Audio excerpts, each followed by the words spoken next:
commençons tranquillement à raconter tout ça. Donc nous, on s'était vu le dimanche. On avait live sur le dimanche, je sais même plus sur quoi. C'était pas Light of P, non? Qu'est-ce qu'on avait fait? Non, je crois que c'était un stream libre, je crois qu'on avait fait autre chose et tout ça. Et du coup, je vous dis, le lendemain, on se retrouve pour un live matinal et tout ça. J'avais fait toute ma programmation de la semaine et tout. Alors, pour ne rien vous cacher, la programmation de la semaine, c'était quoi? C'était Hades. C'était du... Ah oui, c'est vrai qu'on avait fait Crime O'Clock. Oh là là, on devait continuer un petit peu peut-être à Crime O'Clock. J'avais prévu de tester Cult of the Lamb. Voilà, donc... C'était censé être une super semaine, un peu chargée et tout ça. Je voulais un peu tester Cult of the Lamb. J'avais prévu du Mario Kart, j'avais prévu pas mal de choses et tout ça.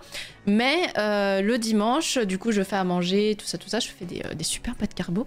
Et en fait, ça sonne. Non, c'est pas ça sonne. C'est mon téléphone qui sonne. Et du coup, je décroche. Et en fait, c'est les voisines d'en bas qui me demandent si j'ai des outils, si j'ai une clé de 10 et tout ça. Et du coup, oui, moi, genre, vu que je bricole pas mal, j'ai une boîte à outils, etc. Donc, du coup, je leur dis, écoutez, vous pouvez passer, vous sonnez, et puis comme ça, vous prenez ce dont vous avez envie, vous venez chez moi, et puis vous voyez un peu ce dont vous avez besoin. Et du coup, elles arrivent, tout ça, et elles me disent, elles prennent ce dont elles ont besoin. Puis je leur dis, oui, on discute. Elles me disent qu'en fait, elles en ont besoin parce que, en fait, le propriétaire a changé la machine à laver. Et que c'est une nouvelle machine à laver. Le problème, c'est qu'elle fait un boucan d'enfer. Et là, je comprends tout de suite ce que c'est, parce que j'ai beaucoup déménagé. Et en fait, je comprends tout de suite que sur la nouvelle machine à laver, en fait, il y a des boulons de sécurité. Au cas où, si vous savez pas ce que c'est les boulons de sécurité, parce qu'elle ne savait pas du tout. En fait, quand vous achetez une nouvelle machine à laver, et quand vous déménagez, le tambour est accroché à la carcasse de la machine à laver pour éviter que le tambour bouge. Et donc, du coup, il y a des boulons de sécurité. Pour déménagement et puis pour quand eux ils transportent la machine pour vous la livrer et tout ça, et il faut les enlever parce que sinon pendant l'essorage votre machine elle se déplace, donc ça veut dire que votre machine elle comme le tambour est accroché en fait à la carcasse en fait de la machine, quand il y a l'essorage, vous savez le truc qui tourne très très vite et tout ça, et du coup ça fait déplacer toute la machine, donc c'est important de les enlever et c'est important aussi de les garder pour pouvoir les remettre quand vous déménagez. Et du coup, je dis, écoutez, je sais ce que c'est, si vous voulez, je peux descendre et puis comme ça, je peux vous aider. C'est un truc que j'avais déjà fait, ou que j'avais même déjà vu mon ex-conjoint le faire parce que j'avais déménagé beaucoup de fois. Et donc, du coup, comme ça, je me dis, je peux les aider. Et elles avaient l'air un peu perdues et tout ça, elles avaient jamais eu de machine, voilà. Ah oui, voilà, si tu les enlèves pas, potentiellement ta machine explose ou se débranche, je crois. Ouais, c'est très dangereux de pas les enlever parce que vraiment, en fait, le tambour est censé être libre de faire des mouvements, d'aller très vite pour faire l'essorage et tout ça. Et en fait, il faut vraiment penser à les enlever. Et elles me disent, oui, quand la machine elle se met en route, ça fait un boucan d'enfer, elle se déplace, elle fonce dans la porte, dans les murs, ça fait des trous et tout ça. On est obligé de se mettre à 3 dessus pour faire des machines. Quel enfer. Coucou Watch, bon dimanche. Du coup, je descends, j'essaye d'enlever les boulons de sécurité. Sauf que ça glisse. Ça glisse parce qu'en fait normalement, par exemple moi quand ils étaient venus pour ma machine, en fait eux ils ont des outils spéciaux parce qu'en fait vous êtes obligé de prendre les boulons devant et derrière, donc à l'intérieur du tambour et derrière pour retourner et voilà, vous voyez comment ça fonctionne un peu des boulons. Et sauf que là nous on n'avait pas tout ça, donc c'était un peu la merde. Donc du coup j'essaye quand même un petit peu et je rip plusieurs fois. Parce que ça glisse, parce que les boulons glissent, que les boulons sont quand même sacrément costauds. Je sais pas si vous avez déjà vu des boulons de sécurité, mais en gros la tige est très grande puisqu'il faut que ça traverse toute la machine, plus le tambour de l'autre côté quoi. Donc voilà, donc je rip plusieurs fois. Trigger warning à partir de ce moment-là. Trigger warning vraiment genre si jamais couper le son et tout ça. Je rip plusieurs fois, sauf que je rip plusieurs fois au même endroit avec ma main. Mais je m'en aperçois pas. Je me dis c'est bon, je me suis raflé tout ça, osef quoi. Sauf qu'à un moment donné, je vois du sang. Je me dis fais chier quoi. Genre je me suis raflé, ça casse les couilles et tout. Parce qu'en gros derrière, avec les boulons de sécurité, vous avez du plastique et tout pour éviter que les boulons abîment la plaque en métal qui est derrière la machine quoi. Vous voyez donc sauf que c'est des bouts en plastique qui sont très très durs. Très dur, très tranchant, voilà, vous voyez, un peu le délire. Et du coup, moi je rip plusieurs fois, et du coup, je dis ah les filles, je me suis coupée, vas-y let's go machin. Je me lève puisque du coup j'étais accroupie derrière la machine. Je me lève et tout ça et là en fait en regardant de plus près puisque du coup en me levant bah genre ça coule un peu plus et tout. En me levant en fait je vois du blanc dans ma blessure. Ouh là j'étais là genre alors c'est soit mon os soit mon tendon. Et du coup en me levant je me sens pas très bien. Et du coup, les filles me passent, me passent du PQ avec de l'eau. Et du coup, je dis, bah ok, bah faut remonter parce que du coup, j'ai tout ce qu'il faut chez moi, puisque bah, mes parents étant anciennement pharmaciens, j'ai tout ce qu'il faut chez moi. Donc j'ai désinfectants, machin, pansements, bref, tout ça là. Je me dis, bah je vais me faire un bandage et puis ce sera bon. Sauf qu'en sortant de l'appartement des voisines, ne voilà-t-il pas que en fait, je me sens pas très bien. Et en fait, je n'arrivais plus à bouger. C'est-à-dire que vraiment, je me suis dit, ok, elle me parlait, mais c'était soit je bougeais et je leur répondais et je tombais dans les pommes, soit j'essaye de reprendre mes esprits et comme ça, il y a moyen de faire quelque chose. Ouais, c'est le moment où tu vois des étoiles et tout ça. Regarde, t'en entends parler, je me sens fait... Vraiment, n'hésitez pas, je mettrai un message dans le chat si vous voulez couper le son, le moment où j'arrête d'en parler, où j'arrête de parler de la blessure. Coucou Gâteau Choco, j'espère que tu vas bien, bon dimanche. Je suis en train de raconter, si jamais, je redis, trigger warning pour les gens qui arrivent et tout ça, si jamais voilà, je suis justement en train de parler de la blessure et tout. Je mettrai un message dans le chat, ne vous en faites pas. Donc du coup, je reprends mes esprits et tout, donc c'est le moment effectivement où j'entends plus rien, je ne vois plus rien. Elles me prennent, elles me soutiennent, elles vont chercher mon ami qui était chez moi, pour qu'il puisse venir descendre et tout. Et du coup, on me rassoit. Ok, c'est le moment où ça va, j'ai repris mes esprits, ok j'entends presque plus rien, mais en vrai ça va et tout. Et puis je me dis, bon bah c'est l'adrénaline, j'ai rien senti, je sentais rien du tout, je sentais pas ma blessure et tout ça. Et on me dit qu'il faut que je compresse, donc que je compresse et tout ça, bon bah oui mais j'ai pas très mal, j'ai pas si mal que ça. Elles de toute façon comme elles ont eu peur, elles avaient appelé l'ambulance parce que je ne répondais plus et tout ça.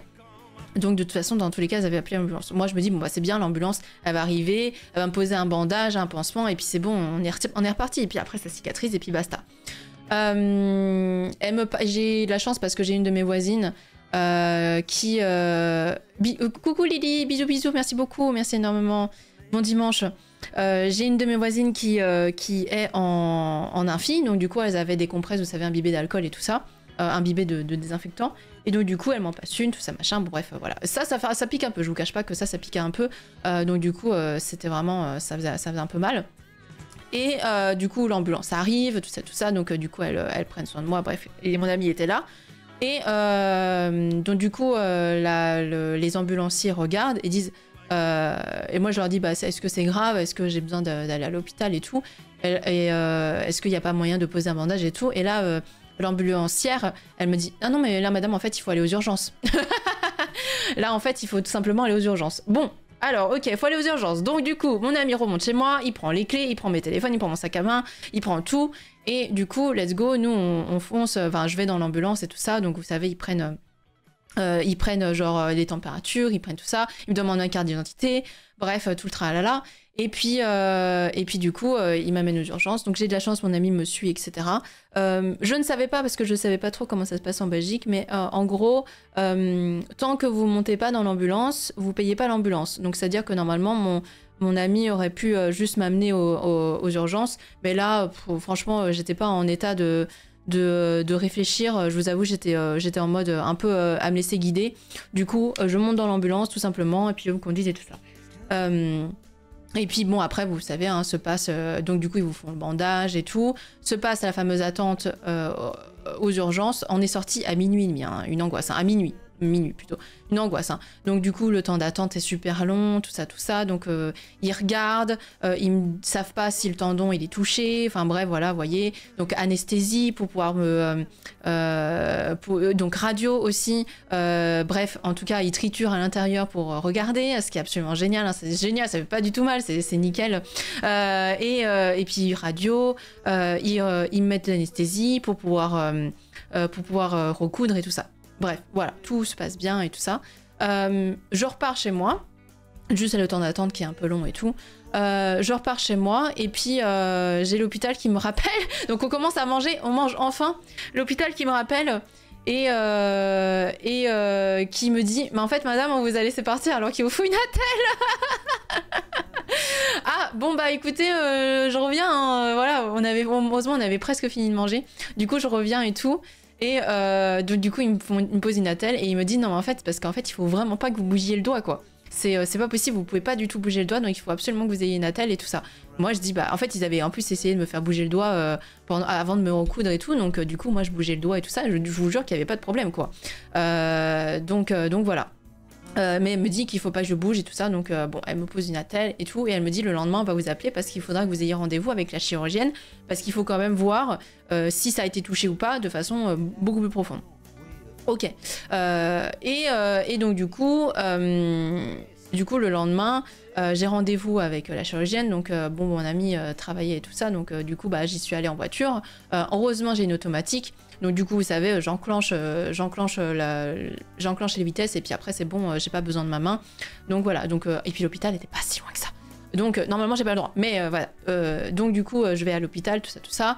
J'ai rendez-vous avec la chirurgienne et puis bon, c'est pas très agréable parce qu'ils ont été obligés de rouvrir pour regarder et tout. Et elle me dit, bah là, madame, en fait, il faut que je regarde beaucoup plus en profondeur. Donc du coup, là, il faut que vous veniez demain pour une vraie opération. Ah, je dis bon, d'accord, ok. Et elle me dit là, par contre, il faut vraiment pas que vous puissiez conduire parce qu'en fait, quand vous allez sortir de l'anesthésie et tout ça, là, il faut quelqu'un pour venir vous chercher et tout.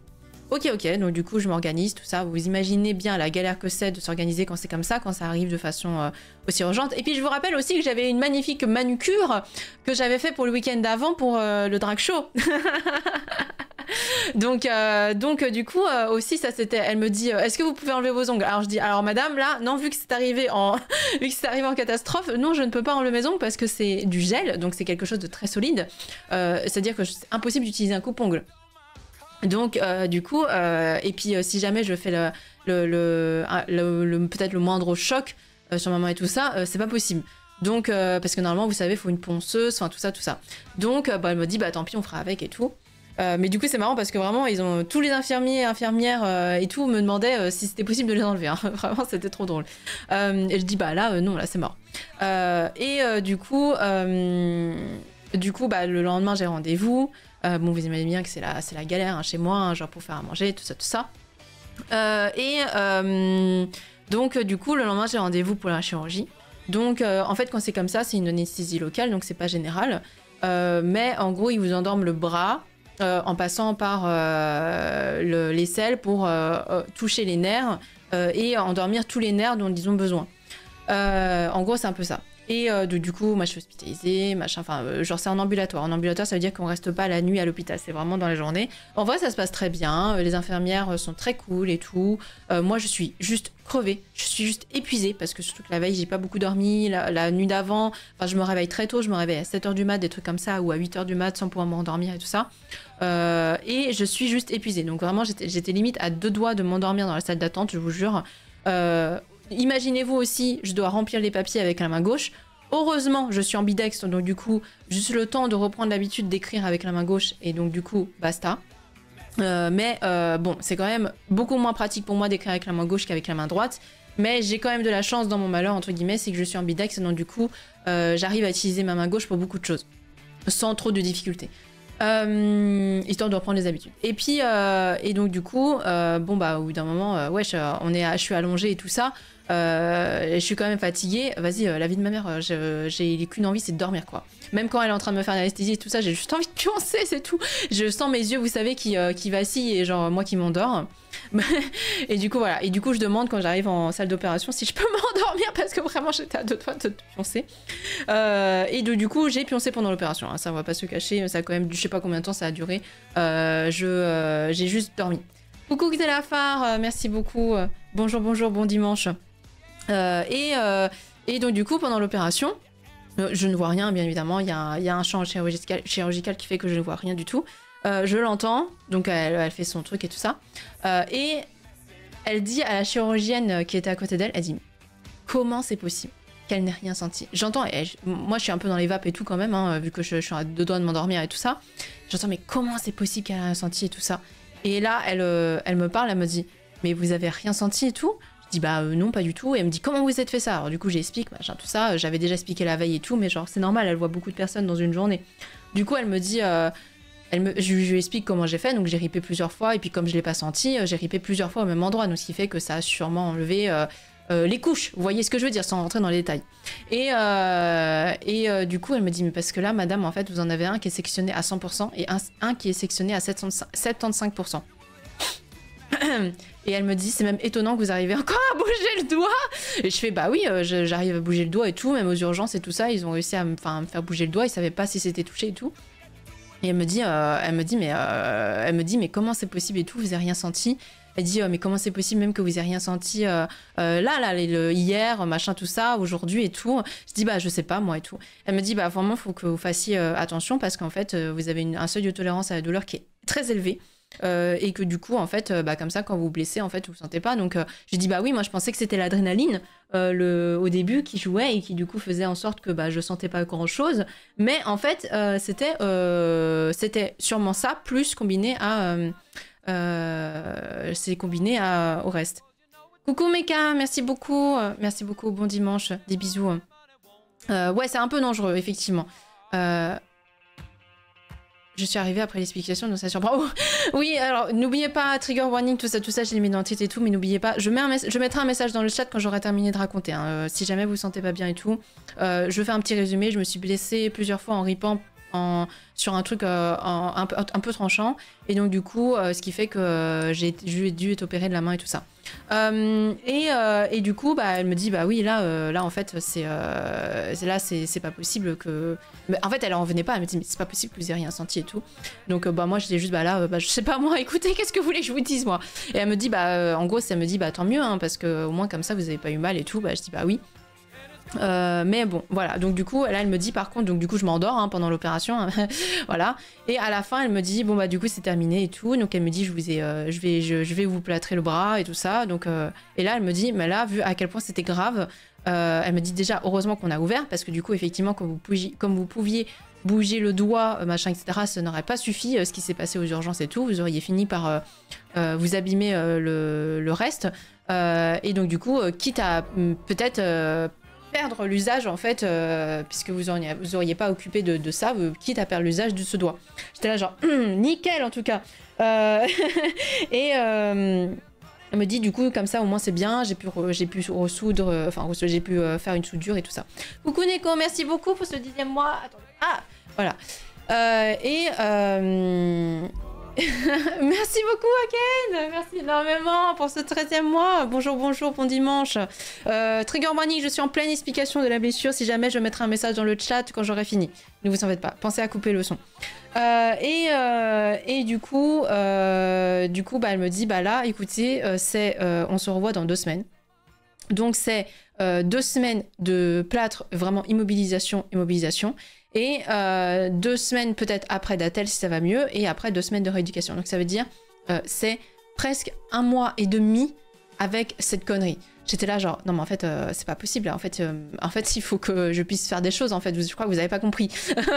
Et elle me dit non mais en fait c'est vous qui avez pas compris là. En gros c'était un peu ça. C'était vraiment ce truc de sourd en mode j'étais là genre mais en fait vous avez pas compris. Il faut que je fasse des choses et tout. Je dois normalement aller au Nouvel An. Je dois faire 6 heures de bagnole pour aller à un Nouvel An dans 3 semaines. En fait je crois que vous avez pas compris là. C'est pas possible.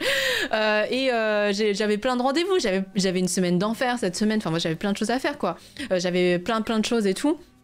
Et elle me dit mais en fait là c'est vous qui avez pas compris, en fait vous pouvez pas, elle dit c'est pas possible en fait si vous pouvez pas toucher à votre bras en fait, vous pouvez. Donc elle m'a dit je vous ai quand même laissé les doigts de libre au cas où si à un moment donné ça va mieux, vous puissiez travailler, vous puissiez faire des choses et tout. Elle me dit mais là vous avez pas compris là il faut vraiment immobiliser en fait le bras, enfin il faut immobiliser la main pour que ça puisse guérir. Donc elle m'explique aussi que la rééducation va être compliquée parce que bah, en fait comme elle a ressoudé le tendon, les tendons en fait ça va coller au bout d'un moment, et donc du coup quand je vais faire la rééducation ça va faire mal quoi. Donc voilà, donc je lui dis bah écoutez voilà, elle me fait un mot pour la personne qui m'accompagnait, enfin bref voilà, vous voyez le délire, mais bon.